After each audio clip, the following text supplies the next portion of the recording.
Alright, now I've done the absolute minimum amount of effort to get this on. I bolted it in and I connected the governor to the existing throttle positioner. I did nothing with the choke. It's just there. I can use my fingers to open it and close it. I'm going to give it a squirt and see if it does anything.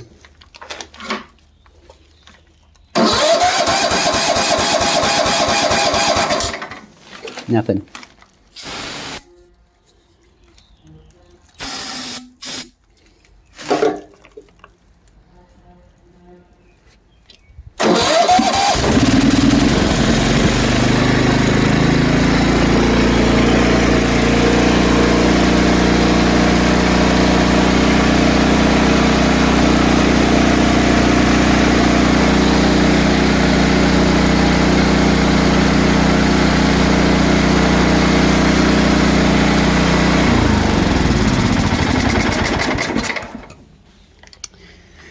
Well, that reminded me that I didn't have any way to turn this engine off. There's something wrong with the mechanism that that makes the engine quit.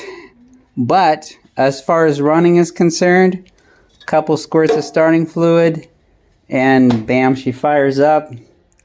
That probably means that it is worth the effort of, you know, making this thing fit on there and putting the air cleaner and everything on. Ironically, this new carburetor has 3 holes where the air cleaner would go on, and look at the old gasket. I don't know if you can see that.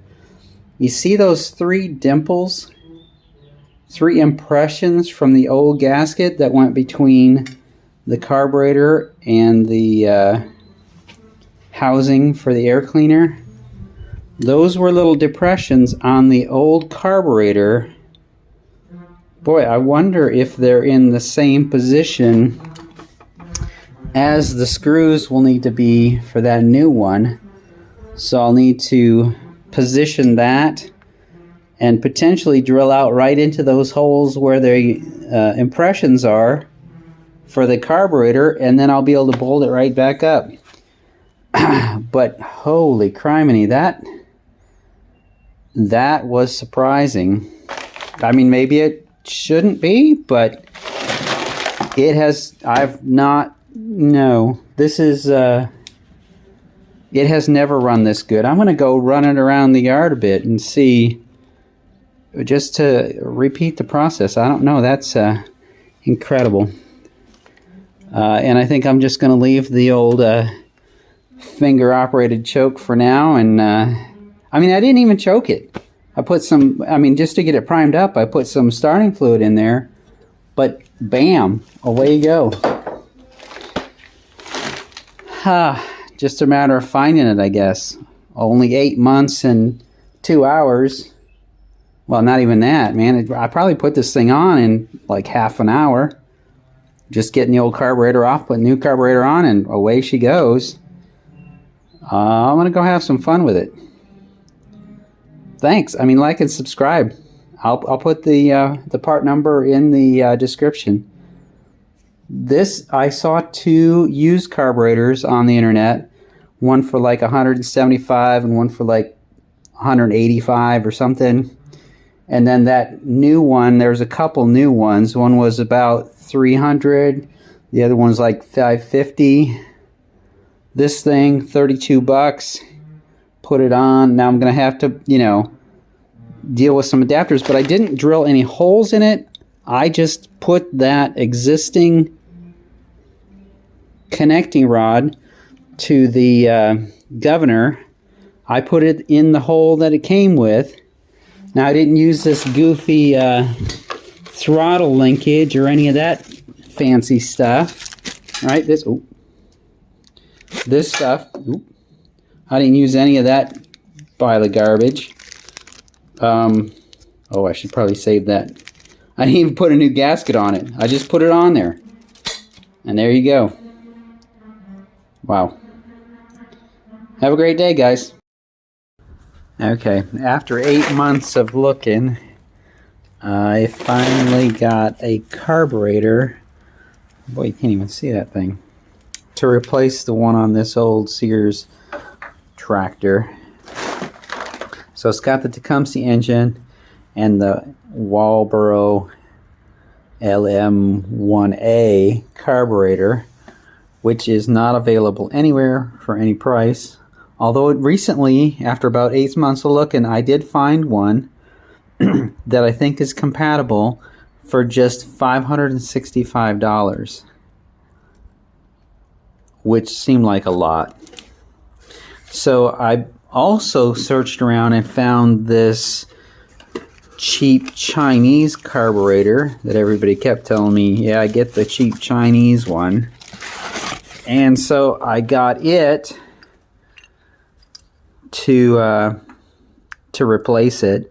The first thing I noticed is that it's got these slots, not just a hole, but kind of a slot there so it can fit lots of different sizes, although you're going to have to line it up a little better. The carburetor itself, the throttle's on the top, same as the throttle on that one. And the choke is on the side. So this choke is on the side rather than the top like that one is. But that carburetor is so worn out that this one is certainly going to be a better starting point. Now, this one doesn't have the 4 holes to hold on the air cleaner. So that's the difference. And all these differences are things I noticed. Except what I didn't notice was that the gas inlet is on the opposite side of the carburetor. So I'm going to have to snake that gas line around the underside of the carburetor. I don't think that'll be a problem. The choke, even if I have to manually operate that when I'm starting it up, that shouldn't be too much of a problem. I don't know if I'll be able to change that mechanism around to have the choke lever operate this thing or not. But in any case, I think I can make this thing work somehow. And that's what I'm going to try to do. And then, assuming all things work out, I'll post the part number and all that stuff, how you can get one of these bad boys for yourself if you're in the same predicament I am. In fact, I'll list it anyway, works or doesn't work. That way, if you think you found something that you can make work and it really won't, I'll let you know that too. So this will be part 1, and I'll just keep on going with it. Alright, now I'm coming to the point where I want to put the air cleaner on.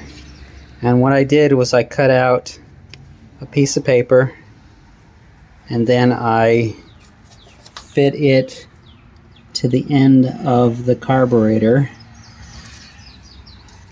and then rubbed it with a pencil, get the position for the holes in there. Now this paper, now that it's marked, I'm going to take it over to the plate back of the air filter, and I'm lining it up with the position that the carburetor is going to go on. So I need to drill new holes because this old one had 4 holes. This one has actually 5 holes, but you can see that the margin here, the width of the bearing surface between the carburetor and the fuel or air filter housing is really quite slim.